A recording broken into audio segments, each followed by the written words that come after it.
Ang Hacienda Luisita ay 6,453 hectares na plantation ng tubo na nasa probinsya ng Tarlac. Ang nasabing hacienda ay binubuo ng 11 na barangay sa 3 bayan ng Tarlac. Ang hacienda ay orihinal na pagmamay-ari ng Compañía General de Tabacos de Filipinas o Tabacalera at ito ay dating taniman ng tabako bago pa ito maging taniman ng tubo. Ang lupain ay pagmamay-ari ng Espanya bilang pagtugon sa colonial relationship ng Pilipinas at Espanya. Taong 1947 ay may isang asawa ng magsasaka umano ang ginahasa ng isa sa mga direktor na Kastila ng hacienda at bilang pagtuligsa, ang iba pang mga kababaihan ay humiga sa reles ng tren para harangin ng tren na may daladalang asukal. Ang nasabing pangyayari ay kinagalit ng mga hukbalahap, kaya naman ay tinakot nila ang mga Kastila na papatayin nila ang mga ito kung hindi aamin sa ginawang krimen. Dahil dito, noong 1957 ay napilitan ang may-ari ng Tabacalera para ibenta ang Hacienda Luisita, pati na din ang sugar mill na Central Azucarera de Tarlac. Sa noon ay president na si former President Ramon Magsaysay, na ninong sa kasal ni Ninoy Aquino at asawa nitong si Corazon Cuangco. Kaya naman iinalok nito kay Jose Cuangco Sr. ang Azucarera de Tarlac. Tinulungan nito ang Cuangcos para makakuha ng loan na siyang kailangan para mabili ang nasabing property. Inaprubahan ng Central Bank ang loan ngunit sa 2 kondisyon at isa dito ay ang ipapamahagi ang lupain ng Hacienda Luisita sa mga magsasaka sa ilalim ng Magsaysay Social Justice Program. At ang nasabing 5.9 million loan mula sa GSIS ay inaprubahan noong November 1957. Binigyan din nila ang mga Cuangco ng 10 years para i-distribute ang nasabing lupain sa mga magsasaka. At noon ngang 1958, ang nasabing hacienda at Azucarera ay napasa ilalim ng Cuangcos Tarlac Development Corporation o TADECO. Ang nasabing lupain ay naging isang malaking usapin sa ating bansa dahil naging ugat lang naman ito ng maraming kaguluhan na nauwi pa sa madugong patayan. Una na dito ay ang Mindiola Massacre at ang Hacienda Luisita Massacre. Hayaan niyo pong isalaysay ko ang kwento ng Hacienda Luisita Massacre. Bago ko po simulan ang ating story, sa mga bago po sa channel ko, please hit the subscribe button at pakipindot na rin po ang ating notification bell para ma-notify kayo sa mga bago nating upload na videos. Makalipas ang maraming taon, ay hindi tumupad ang Cuangcos sa napagkasunduan at hindi nito ibinigay ang mga lupain sa mga magsasaka ng Hacienda Luisita. Kaya naman nagsimula ang mga ito na bumuo ng mga samahan para ipaglaban ang kanilang lupain na ipinangako sa kanila ng gobyerno. At dito na nga nabuo ang United Luisita Workers Union. Sa parehong taon na nanalo naman si Ninoy Aquino bilang senador. Kabi-kabila ang kanilang ginawang protesta. 1972 ay nagdeklara ng martial law ang noon ay president na si former President Marcos at isa sa mga nakulong ay si Ninoy Aquino sa kasong treason. 1976 ay namatay naman ang matandang Cuangco. 1989, ang government ay nagpasa ng kaso laban sa TADECO sa Manila Regional Trial Court. Ngunit ayon sa mga Cuangco ay ginagamit lang umano ito ng gobyernong Marcos laban sa kanilang pamilya. Maging nang umupo si dating President Corazon Aquino, kahit pa nga ipinangako nito sa mga magsasaka na ibibigay niya sa mga ito ang lupain ay hindi pa din ito nagawa. Na ikinagalit ng husto ng mga magsasaka. At noong January 22, 1987 ay nagmarcha ang libo-libong magsasaka sa Malacañang Palace. At ang nasabing protesta ay naging sanhi ng pagkamatay ng 13 na magsasaka at madaming nasugatan. at tinawag ito noon na Menjola Massacre. At sinundan pa ito ng napakaraming pagdinig sa mataas na hukuman. At hindi pa dito natapos ang magulong usapin ng Hacienda Luisita dahil noong taong 2004 ay isa pang madugong pangyayari ang naitala sa ating kasaysayan na tinawag nilang Hacienda Luisita Massacre. November ng taong 2004 ay tinatalang 5,000 na mga sugar farm workers at 500 na sugar mill workers ang nag-strike sa Tarlac at nagdemand ang mga ito na ibalik sa trabaho ang 327 na manggagawa na nilay off ng management ng Hacienda Luisita Incorporated. Ang United Luisita Workers Union ay gumawa ng barikada sa Gate 1, ang entrance papasok sa Central Azucarera de Tarlac na matatagpuan sa south ng Hacienda, isang oras kung lalakarin mula sa MacArthur National Highway. At ang Central Azucarera de Tarlac Union naman ay pumosisyon sa labas ng Gate 2 na nasa north ng 6,000 hectares na plantasyon. Maliban sa mga kasapi ng Union, ay libo-libong mga residente at mga nakikisimpatya sa mga nagpoprotestang manggagawa ang nagtungo sa lugar at nakiisa sa aktibidad. November 10, isang assumption of jurisdiction ang inilabas ng Secretary of Labor and Employment na si former Secretary Patricia Santo Tomas at iniutos nito na bumalik ang mga nagpoprotestang mga manggagawa sa kanilang trabaho sa kumpanya para i-resume ang operation sa loob ng 24 oras. Apparently, ang nasabing order ay nag-direct din sa Philippine National Police at Armed Forces of the Philippines na buwagin ang barikada ng mga nagpoprotesta. Ayon sa mga farm workers, sa kanilang interview sa Bulatlat, ang tensyon ay nagsimula noong November 15, 2004. Ang 6,000 na mga strikers kasama ang 9,000 na mga residente sa iba't ibang barangay ng Hacienda Luisita ay bumarikada sa Gate 1 kung saan ang 300 kapulisan ay dumating information at sinubukan ng mga ito na buwagin ang barikada ng mga strikers. At para mabawasan ang tensyon, ay 10 mga pulis na kababaihan ang nagpresenta na pumwesto sa harapan ng police line. 50 kababaihan naman mula sa mga strikers ang pumwesto din sa harapan ng linya para harapin ang mga kababaihang pulis. Sa kanan ay may mga lalaking strikers na humarang sa mga kalalakihan na membro ng PNP. Ang mga pulis ay may mga dalang mga batuta at kalasag. Samantalang ang mga manggagawa naman ay may mga hawak din ng mga piraso ng kahoy, ayon nito kay Renette Chua, ang advisor ng Katlu o Union mula sa manggagawa sa Azucarera. Dahil sa outnumbered sila ng mga manggagawa, ay napilitan ng mga kapulisan na makipag-negotiate sa mga leaders ng strikers. Ang nasabing protesta ay nagsimula sa Tulacan. On the count of 3, sa pinagsamang lakas ng mga taga-plantasyon at manggagawa ng Azucarera, ay sinimulan nilang itukulak ang barikada ng mga kapulisan. At dahil nga sa madami sila ay nagawa nilang maitulak ang mga ito. Ang ilan sa mga strikers ay nagtatawanan pa at tuwang-tuwa na kinainis ng ilang miyembro ng PNP. At nagsimula ang mga ito na paluin sila gamit ang kanilang mga batuta. Ilan sa mga strikers ang nasaktan. At isa dito ang president ng samahan ng Katlu na si Ricardo Ramos na napalo sa kanyang ulo. Ngunit hindi pa rin nagpatinag ang mga strikers at nanatili sila sa barikada. Kaya naman walang nagawa ang mga members ng PNP kundi umalis sa lugar bago lumubog ang araw.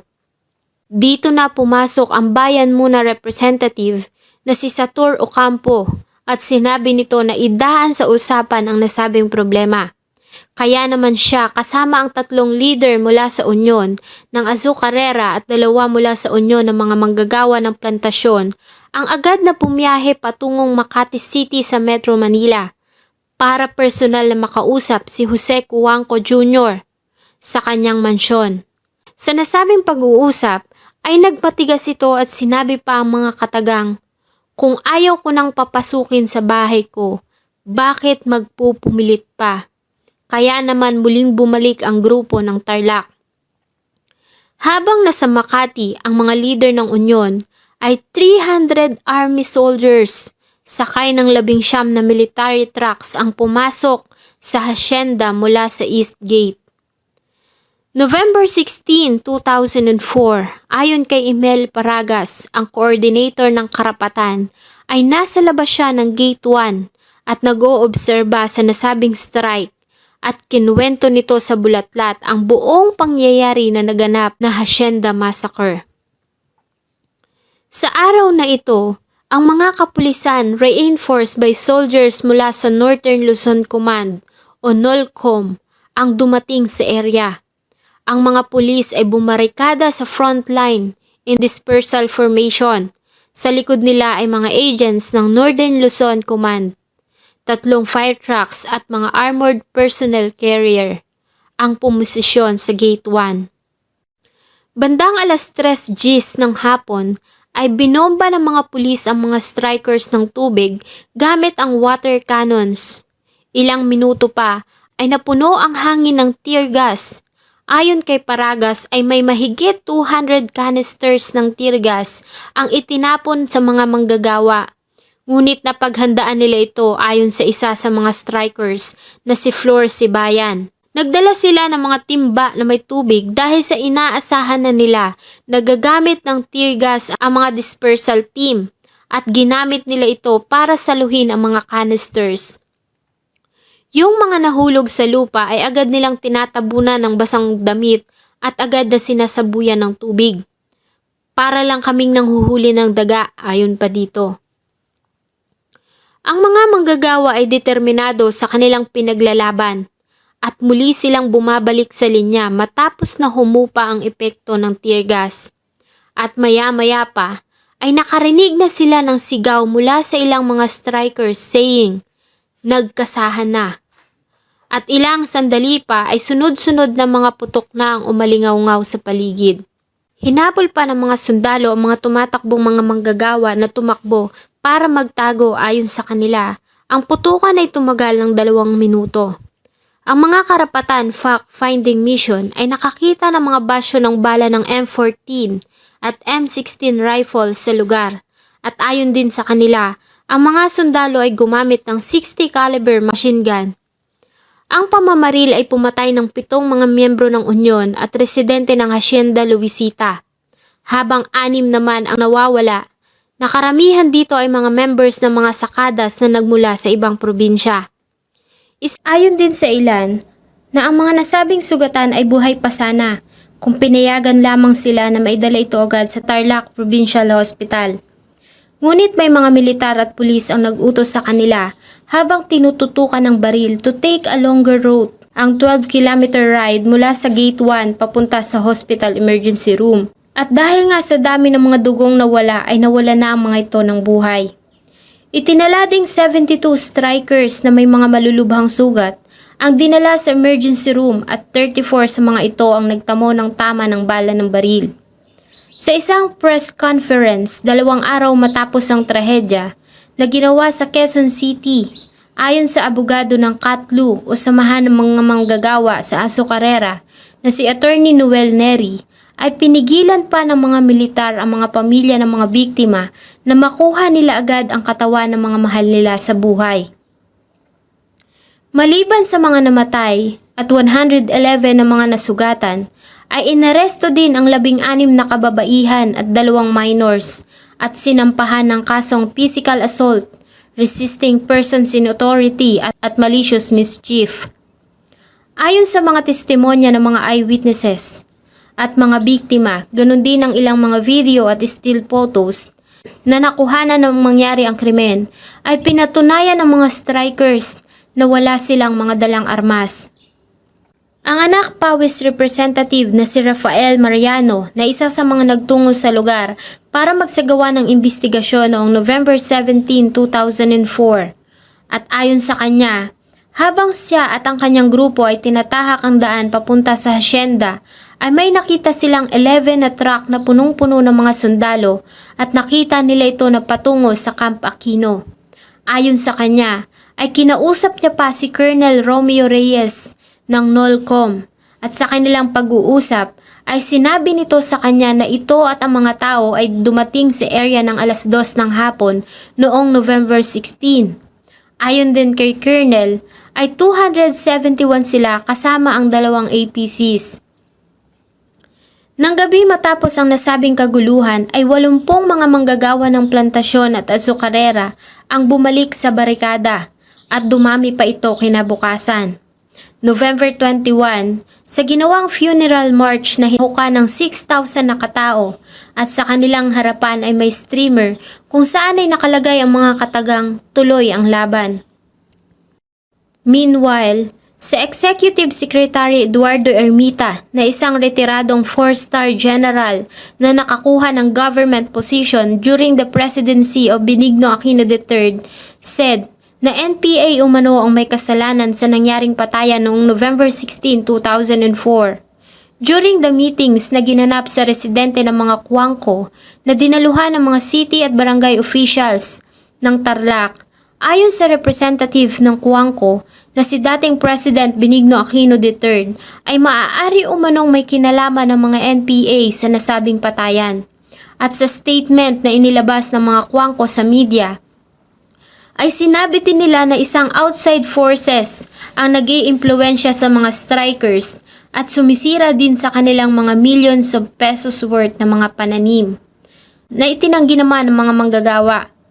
Ayon pa nga kay Barangay Chairman Rodel Galang ng Barangay Balete Tarlac, nakilala niya ang mga tao na nasa gate 1 nang mangyari ang krimen. Lahat sila ay walang mga armas at wala din umanong NPA sa kanilang barangay.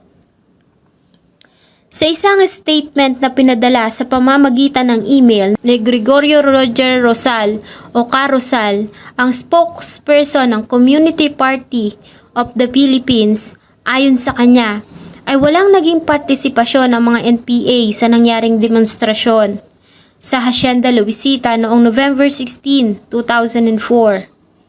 Dahil sa ayaw umano nilang ito ang maging dahilan para gawing alibay ng mga kapulisan at sundalo para gamitan ng dahas ang mga strikers.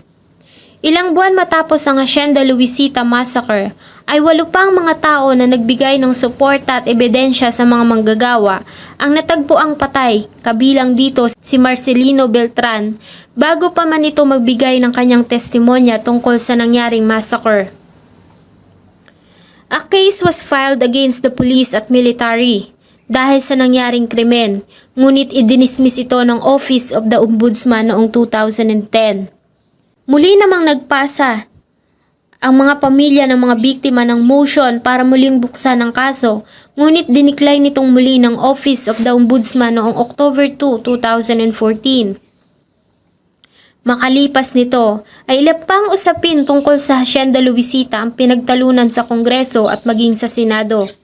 Ang agrarian land distribution ng Hacienda Luisita ay nakumpleto lamang nang umupo si former President Rodrigo Roa Duterte noong December 2018, matapos na ang 117 farm workers sa hacienda ay nabigyan ng Certificates of Land Ownership award covering 6,600 square meters. Noong August 27, 2019, si former President Duterte completed the distribution ng natitirang portion ng lupa sa hacienda sa ilalim ng Agrarian Reform Program sa isang ceremonial distribution ng 87,000 hectares na lupain. Hanggang ngayon, sa tuwing sasapit ang buwan ng Nobyembre, ay inaalala pa din ng mga residente sa Tarlac ang naganap na Hacienda Luisita Massacre. At hanggang ngayon ay hinihiling pa rin nila na muling buksan ang kaso para mabigyan ng hustisya ang kamatayan ng mga biktima ng madugong massacre noong 2004. Sana po ay nagustuhan nyo ang kwento na akin pong ibinahagi. Marami pong salamat sa patuloy na pagtangkilik po sa aking mga videos. Kahit na nga may mga imperfections sa aking diction at pronunciation. Thank you so much po and see you on my next video.